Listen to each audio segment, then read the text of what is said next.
temos bastante coisa para conversar a partir de agora. Vamos tentar descer um pouco mais na visão de dia a dia, mas antes de falar sobre a visão de dia a dia, eu queria lembrar vocês sobre alguns pontos que a gente já conversou até agora.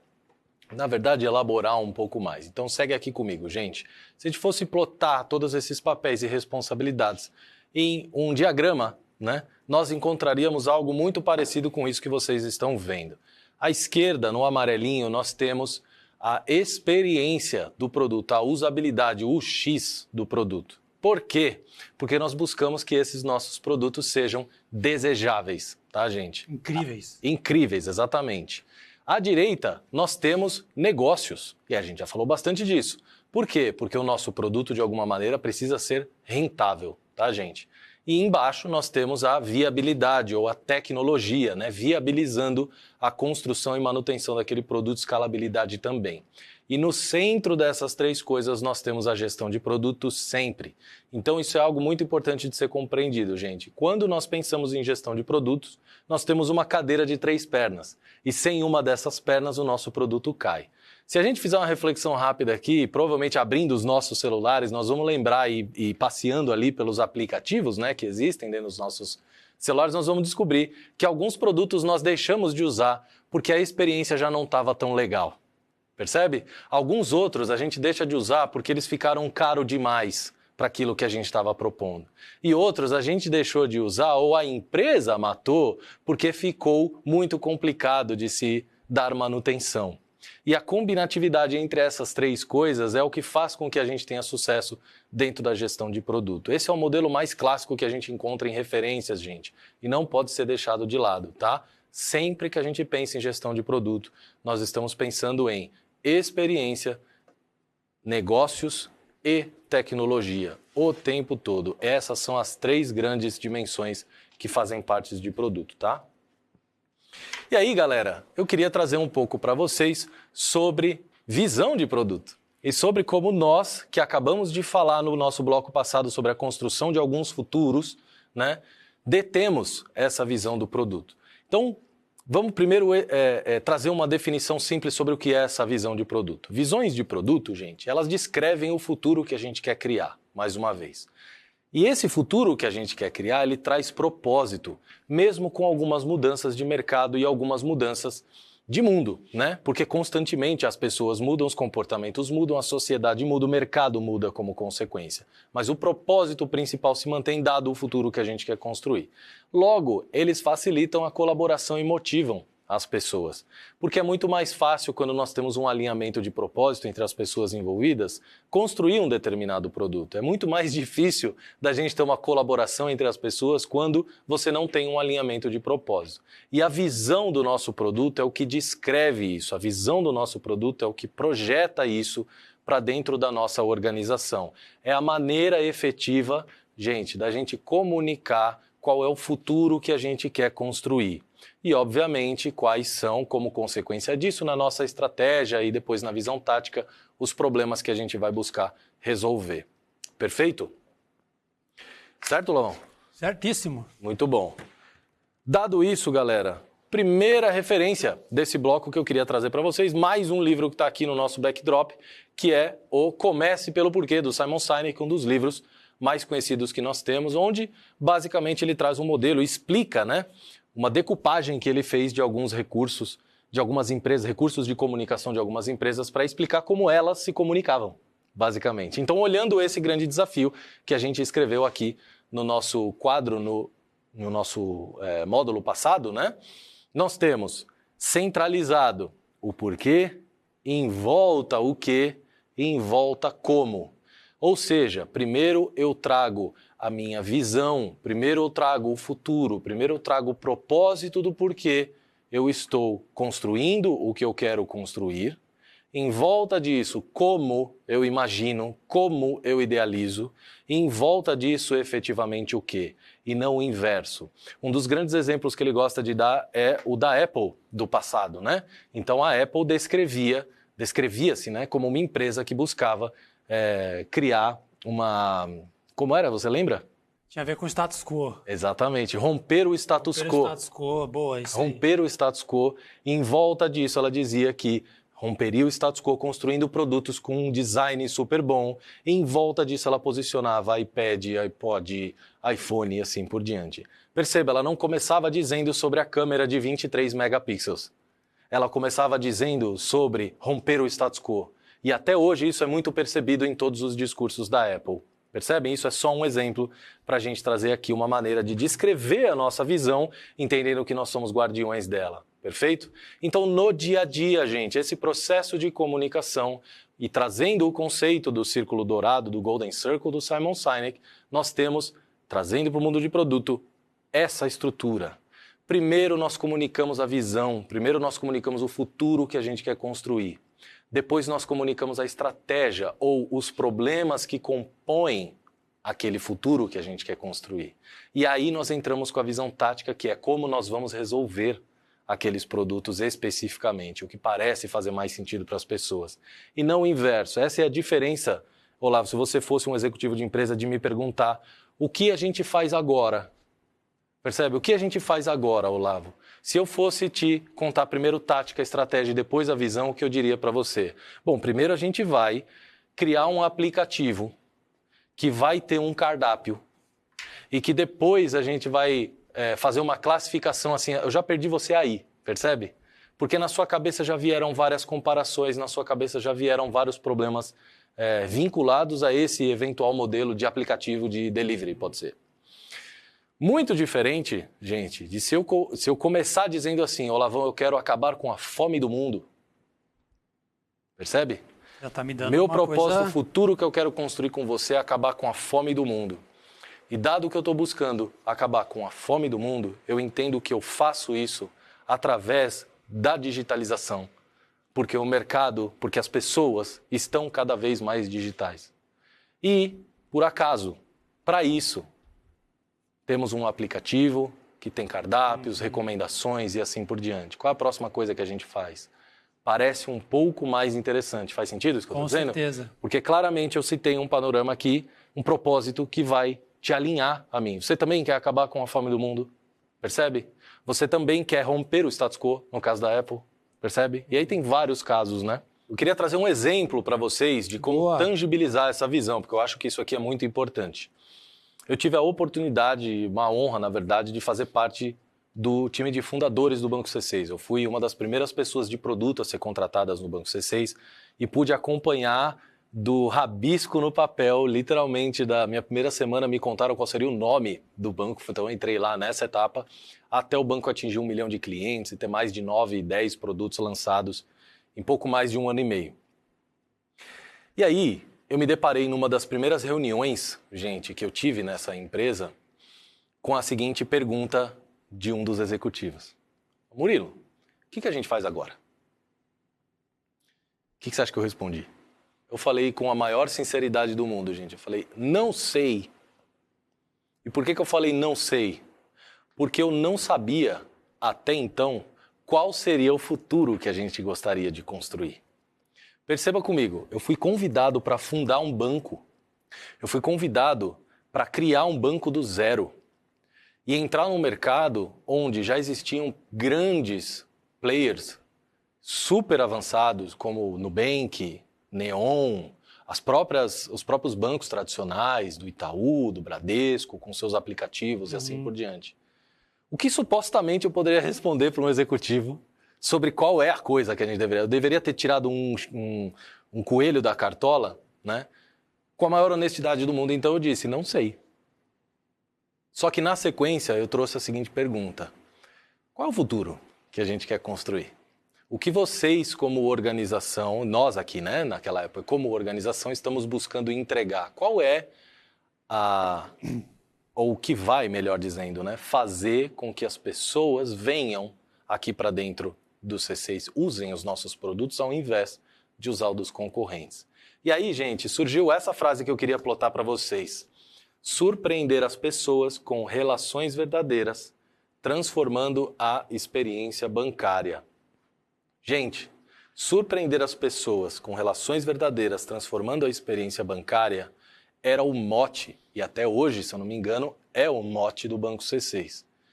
Mas eu queria dar destaque a 2 sessões aqui com vocês. Primeiro, relações verdadeiras e segundo, experiência bancária, né?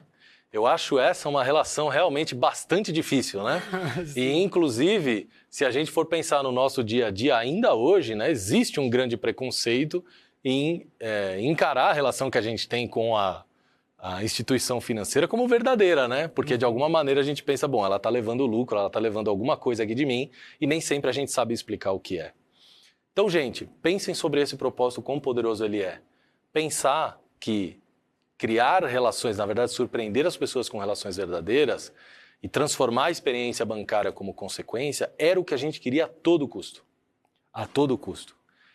E isso era a primeira coisa que a gente falava sempre. Em quase todas as reuniões onde eu, que era líder dos times de experiência, tive a oportunidade de participar. Por quê? Porque ditava o humor da reunião e relembrava as pessoas o tempo todo sobre o que a gente estava lá para construir. Nem sempre o que a gente estava lá para construir era um produto tradicional, às vezes era um produto super diferente e disruptivo. E a gente nem sempre entrava em discussões sobre por que a gente deveria construir, por ter o entendimento de que, para surpreender as pessoas com relações verdadeiras e a experiência bancária, isso aqui é necessário. Então a gente nem precisa. Vou dar um exemplo. Uma das primeiras coisas que nós fizemos lá foi ir ao Banco Central com um projeto, por exemplo, para mudar uma regulação do Banco Central. Por entender, mais uma vez, que ou nós mudávamos essa regulação e influenciávamos o Banco Central do Brasil a fazer essa mudança, ou o nosso propósito não seria cumprido, gente. E isso é guardar a visão. É botar o meu roadmap, o meu projetinho embaixo do braço e levar para o órgão regulador e dizer assim, isso aqui é o que parece ser melhor para a população brasileira e isso aqui é o que conversa com o futuro que eu, Banco C6, quero construir. Percebe? E esse é um dos exemplos. Isso aqui aconteceu em quase todas as organizações pelas quais eu passei por ser uma das pessoas responsáveis por guardar a visão. No caso do PicPay, que é uma outra empresa que eu passei, era simplificar a vida das pessoas. A vida financeira das pessoas, né? Como é que eu faço isso? Nossa, de N maneiras. Porque o dinheiro das pessoas, ele é transacionado. Mas o dinheiro das pessoas, que é o pagamento, né? Mas o dinheiro das pessoas também é gasto com loja.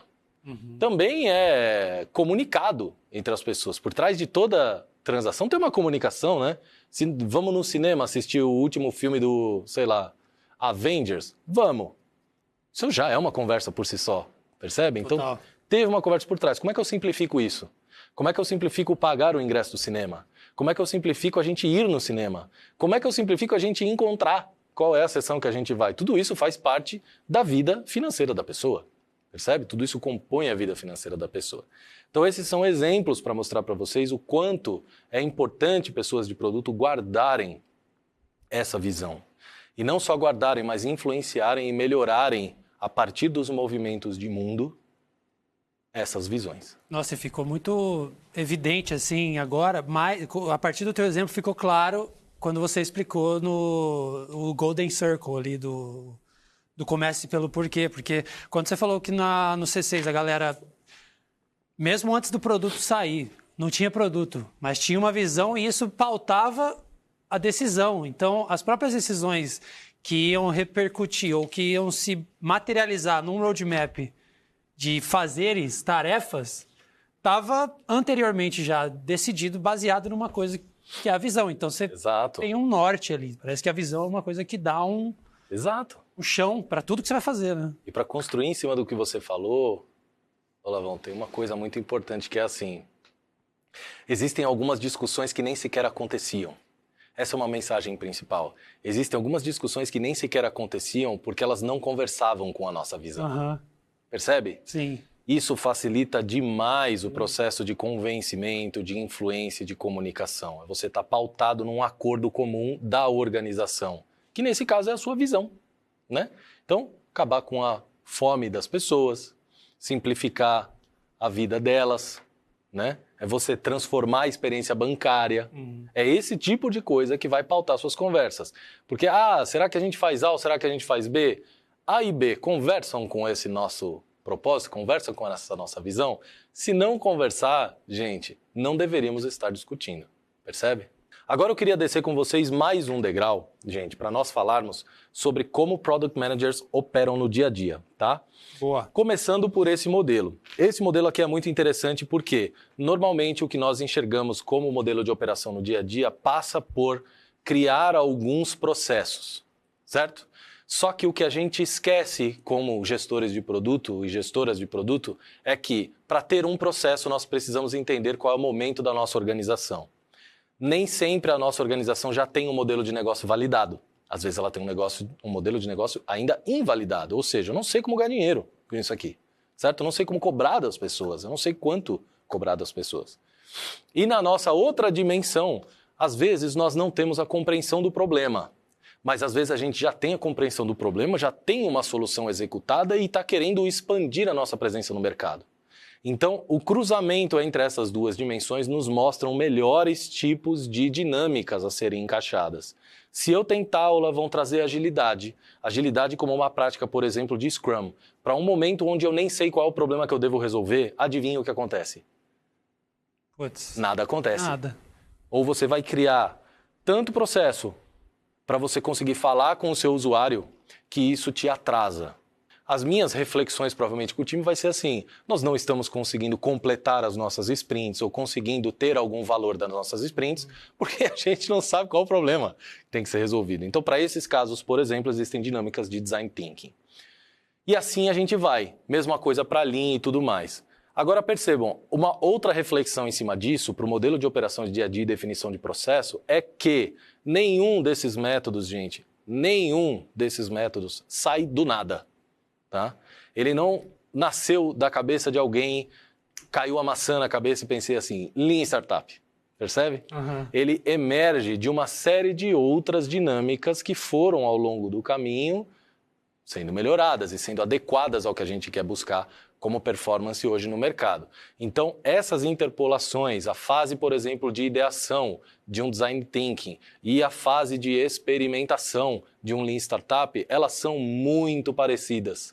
São muito relacionadas. Logo, poderia usar para completar essa determinada atividade, se for o momento da minha empresa, o momento no meu produto, poderia usar qualquer uma dessas duas. Percebe?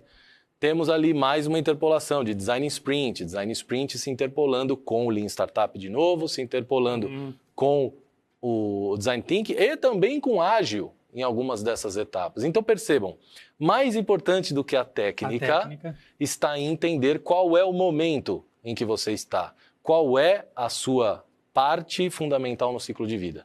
E a partir disso você ir pensando o que faz sentido e experimentando.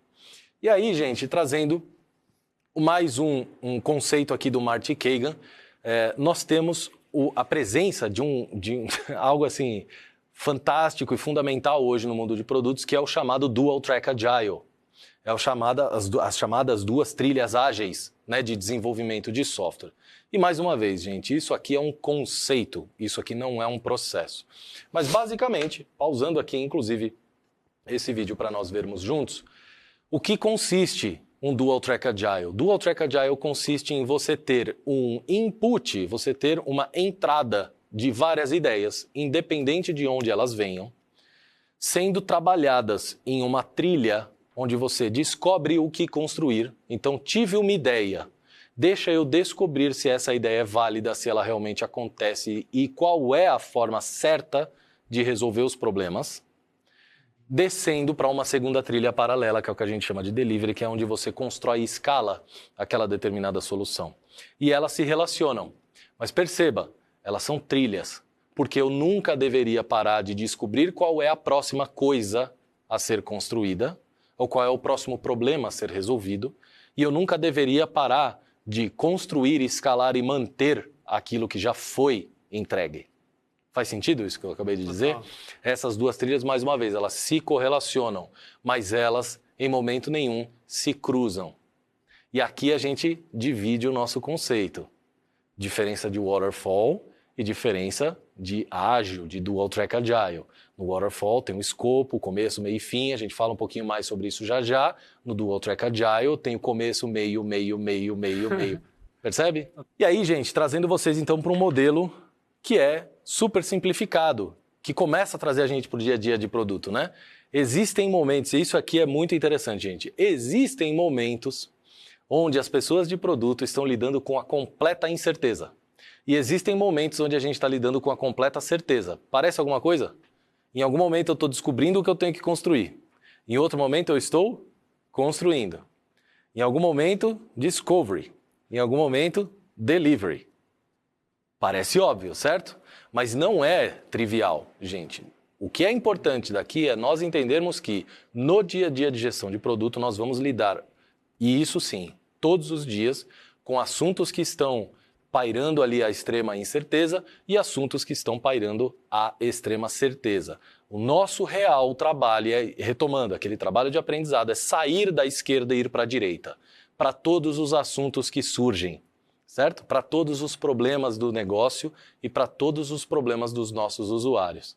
Então é como dizer que, vamos dizer, pegando no seu caso do C6, só como ilustração, no começo de tudo era 100% de incerteza. Exato. Só estou tendo ideias. E a ideia, o objetivo da gestão de produtos e até do Track Agile que você apresentou é criar um mecanismo eficiente, rápido, de aprendizado e erro, para que você navegue da 100% de incerteza para 100% de certeza, no sentido de que, pô, é isso, encontramos o problema, estamos resolvendo de uma forma boa, a galera está gostando e bora para as cabeças. Né? Exatamente isso, exatamente isso. Massa. Tentando traduzir ainda mais, Olavão, para a gente ficar mais claro, quando a gente está à esquerda, galera, nós ainda estamos descobrindo o que fazer. Quando a gente está à direita, nós estamos construindo. À esquerda o desconhecido, à direita o conhecido. Alguns nomes que nós vemos por aí nas bibliografias, tá? Dual Track Agile, que nós comentamos. Fake it before you make it, que é à esquerda. Esse aqui eu não me lembro exatamente de qual empresa é, mas primeiro à esquerda você finge que você está construindo coisas para validar os seus conceitos e à direita você make it, né? Você bota a mão na massa, constrói. À esquerda, construa coisas que não escalam e à direita, construa coisas que sim escalam. Essa do Facebook, essa eu tenho certeza. À esquerda, move fast, se mova rápido, saia da incerteza o mais rápido possível. E à direita, don't break things, né? Não deixe as coisas quebrarem, que na verdade recentemente eles mudaram, né? Era break things, agora eles colocaram um don't break things. Ou tal, e aí uma referência da Teresa Torres, que a gente vai falar um pouquinho mais já, Continuous Discovery, Continuous Delivery. E, gente, eu estou falando esses nomes porque normalmente, e não traduzindo, né? Porque normalmente é assim que nós encontramos nas referências de produto, por aí as maiores bibliografias que nós estamos citando aqui ao longo da aula inteira, tá? Show. Perfeito. Então, galera, modelo, aí sim, pegamos esse conceito do Dual Track Agile e começamos a pensar o que é o processo ali dentro. Eu trouxe alguns exemplos de diferentes processos que podem ser usados, tá? Esse é um deles. Eu tenho uma trilha de discovery onde eu tenho uma iteração, onde eu vou testar determinada ideia. Validou, os usuários disseram que faz sentido, faço sprints. E aqui eu posso, por exemplo, usar o Scrum ou usar os ciclos de desenvolvimento do Kanban e assim por diante. Outro modelo interessante, eu tenho o que se chama fora do ciclo e o que se chama dentro do ciclo. Fora do ciclo eu tenho um tempo determinado para modelar uma aposta. E essa aposta imediatamente desce para o ciclo, onde a gente constrói e avalia os seus resultados. Enquanto eu estou construindo e avaliando os resultados, eu modelo uma nova aposta fora do ciclo e assim eu vou criando uma comunicação entre essas duas trilhas. Mais um exemplo, gente, eu tenho embaixo trilhas diferentes onde eu construo o meu produto, aqui através de sprints também, e em cima onde eu tenho duas trilhas diferentes de compreensão. Então, uma onde eu estou observando as pessoas, provavelmente fazendo pesquisas em profundidade e também testando as minhas hipóteses com prototipações, com provavelmente algumas técnicas de design que ainda vão ser vistas ao longo do curso. E uma vez validado isso, delivery, construção daquele produto. Ou mais uma técnica diferente, que esse foi o processo que nós usamos durante o primeiro ano, né, do C6, então trazendo aqui para vocês, onde a gente tem 3 trilhas diferentes, uma trilha de research que devolvia alguns requisitos para serem investigados na estratégia do negócio, que evoluía para prototipações, contato com o usuário, e depois isso tocava o que a gente chamava de MDPs, que eram os os Minimal Desirable Products, né? E viravam requisitos que entravam para validação, job mapping, vários conceitos diferentes aqui usados. Gente, qual é a mensagem principal? Boa. Não é sobre o processo, é sobre o conceito do Dual Track Agile. É sobre existirem os momentos onde você descobre o que deve ser construído e os momentos onde você efetivamente constrói aquilo que você idealizou. O processo, ele é modificável e ele deve ser modificável. E uma coisa eu garanto, se vocês tentarem rodar o processo do jeito que vocês estão vendo aqui, provavelmente vai dar errado. Porque isso foi 100% adaptado com as técnicas que vocês estão vendo para aquele contexto de organização, para aquele contexto de mercado, para aquele contexto de profissionais. Então percebam, as técnicas entram para embasar o conceito do Dual Track Agile. E a gente opera com trilhas onde, simplificando ao máximo, em determinado momento eu estou trabalhando na incerteza, ou seja, descobrindo o que deve ser construído, e em um outro momento eu estou trabalhando com a certeza, que é construindo aquilo que foi descoberto. Percebe? Gente, tudo isso para chegar, e aí mais uma referência para vocês, essa de uma autora chamada Teresa Torres, fantástica, de um livro chamado Continuous Discovery, inclusive, onde a gente tem a conexão entre todos esses pontos que nós conversamos. Gente, esse é o grande resumo disso que a gente acabou de contar. E percebam, nós temos 3 grandes faixas. A faixa principal, falamos sobre visão, né? A visão que deriva os nossos objetivos, que derivam as oportunidades, né? Isso como estratégia. Desce mais um nível, Dual Track Agile. Descobrir o que construir. Eu pego todas essas oportunidades e eu quebro em possibilidades de ideias. E eu valido essas ideias. Uma vez validadas, entrega, funcionalidades, produção, construção do software. E para cada uma dessas etapas, para cada uma dessas trilhas, para cada parte desse racional, técnicas diferentes que precisam ser adaptadas para o momento de vocês. Perfeito? Então olhem bem a realidade de vocês, do time de vocês, o que realmente vocês precisam nesse momento que vocês estão e essas ferramentas que elas sirvam para isso, né? Garantam, gente, que o modelo de operação de vocês, que a forma como vocês trabalham todos os dias, esteja conectando todos esses pontos. Lembra que eu falei de trazer as mesmas informações para públicos diferentes, frequentemente, constantemente? É sobre isso que eu estou dizendo, gente. É conseguir construir um modelo como esse. Não precisa ser super parrudo, mas um modelo que exemplifique como a gente chega no produto a ser construído. Percebe? Como a gente conecta a nossa visão, o futuro que a gente quer construir ao requisito que a gente está buscando desenvolver ou já desenvolvendo. Perfeito? Se você tem compreensão sobre esses pontos, você tem uma certeza maior sobre o que deve ser construído. Nem sempre eu quero ter uma super certeza sobre o que deve ser construído. Por vários fatores. Às vezes eu não tenho tempo, às vezes eu não tenho dinheiro e às vezes eu não tenho autonomia de fazer isso. Mas não deixe de tentar estruturar o racional, mesmo que você não consiga validar ele 100%. E aí são os diferentes momentos das empresas. Tem empresas que eu tenho a liberdade, a capacidade de fazer isso, e tem empresas onde eu não tenho nem sempre recurso para fazer isso. Discuta e combine com as pessoas da sua gestão que parte desse racional será um risco. Por exemplo, vamos garantir que a gente tem no mínimo uma estrutura de visão, como lá no C6, no exemplo que eu mostrei, essa estrutura de visão. Vamos garantir que pelo menos a gente tenha uma compreensão aqui, um acordo entre nós sobre quais são os objetivos que a gente vai atingir. Daqui para baixo a gente não tem tempo de validar esses recursos, não tem tempo de validar o nosso produto. Então nós vamos correr risco, um risco grande de negócio, de desenvolver um produto que as pessoas talvez não queiram, ou pior, talvez não precisam. Se isso aqui estiver de comum acordo entre quem administra o seu negócio e quem produz o seu produto, vai em frente. Mas não deixa de montar o racional. No caminho, percebe? Se você conseguir, se você puder, tiver autonomia de antecipar isso e falar, não, gente, vamos pelo menos validar então que a nossa abordagem de solução é valiosa, é o discovery, é a certa, é o discovery. você já está um pouco mais seguro. E aí, aos poucos, você tenta chegar também na sua entrega. Percebe? Deixa eu também construir essa trilha de delivery, também construir essa possível estrutura mais robusta. No começo desse bloco, você me falou que a gente ia conversar sobre produto e projeto.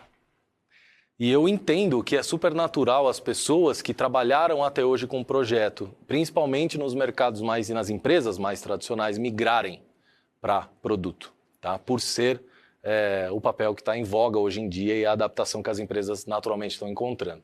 Mas aí surge uma dúvida, né? Fala, qual é a diferença prática entre tudo isso que o Murilo acabou de falar e projeto?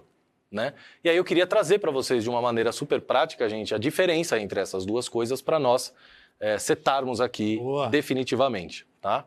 Então a primeira coisa, pessoas de projeto, project managers, focam o tempo todo na eficiência das entregas. Pô, Murilo, mas pessoas de produto também não focam na entrega? Claro que focam na entrega, mas o foco principal não é a entrega. Percebe? O foco principal é o resultado. Já vamos chegar nisso de novo. Volta para o projeto. Foco na eficiência da nossa entrega. Ou seja, eu tenho um começo, que é o que a gente chama de escopo. Eu tenho um meio, que é o que a gente chama de construção, desenvolvimento, né, daquele produto, daquele projeto, perdão. E, no final, a entrega.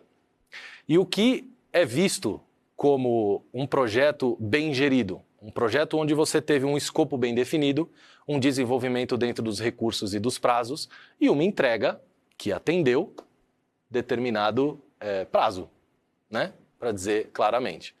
Esse é o foco principal da construção de projetos. Quando a gente vai para foco em produtos, nós temos pessoas olhando para resultados, atingir resultados. E aí a gente se depara com o seguinte, eu tenho um começo, só que esse começo não é o escopo, esse começo é uma ideia. Esse começo evolui para um meio, que é a prototipação. O que é a prototipação? É a gente, na incerteza, gastando poucos recursos para entender se aquela é a abordagem certa para se resolver determinado problema e se aquele é o problema que as pessoas estão vivenciando. E aí vale um parênteses de que esse esforço e esses recursos sejam mínimos, justamente porque você não sabe de muita coisa ainda, né? Exatamente. E é por isso que isso vira um ciclo, gente. Então, começo, meio, ideia e prototipação. E isso aqui fecha um ciclo. Seguindo, gente, para outro meio, que é o lançamento. Espera aí, Murilo, mas se eu validei a prototipação, eu lancei e é isso aí. Falou, legal, mas colocar um produto na rua significa o quê para a sua organização? Só o começo. Só que você colocou um produto na rua. Isso não significa que as pessoas estão usando, que gera resultado, que isso é valioso, certo? Então isso é outro meio, eu lanço e isso forma outro ciclo. E aí vem mais um meio, que é a atração. O que é a atração? É a capacidade de você adquirir mais usuários a partir desse lançamento, fazer mais pessoas usarem o seu produto. E isso aqui é mais um ciclo. Aí você vai para outro meio, que é a monetização. Em algum momento eu preciso conseguir ganhar dinheiro, né? Para minha organização, fazer isso aqui, gerar uma rentabilidade para minha organização. E isso aqui forma mais um ciclo. E aí, o último, que é mais um meio, que é o crescimento. Eu preciso fazer com base nessa rentabilidade a minha companhia crescer, o meu produto expandir, eu tomar conta do mercado o máximo possível, que é o desejo de todos que criam, né, grandes produtos, enfim, tentam essa escalabilidade no mercado digital. E aí, gente, a gente acabou de se deparar com o seguinte. Existe um começo que é a ideia e o resto. Cadê o fim disso? O resto é meio. O resto é meio. Aonde está o fim nesse negócio? Não existe o fim. Porque o resultado nunca termina, a linha de chegada nunca termina no primeiro quilômetro. A gente tem 42 para correr. Depois desse primeiro tem o próximo, tem o segundo quilômetro. Existe esse ciclo todo de novo. Porque para o próximo problema que eu for resolver, para o próximo resultado que eu quiser gerar, eu vou ter uma ideia ou múltiplas ideias que vão virar validações e prototipações, que vão virar lançamentos, trações, monetizações, crescimentos e assim por diante. Percebem? Então, essa é a diferença prática, gente, entre projeto e produto. O projeto tem um começo, um meio e um fim. O produto ele tem um começo, um meio, um meio, um meio, um meio, um meio, e se tudo der certo, esse meio, meio, meio vai embora.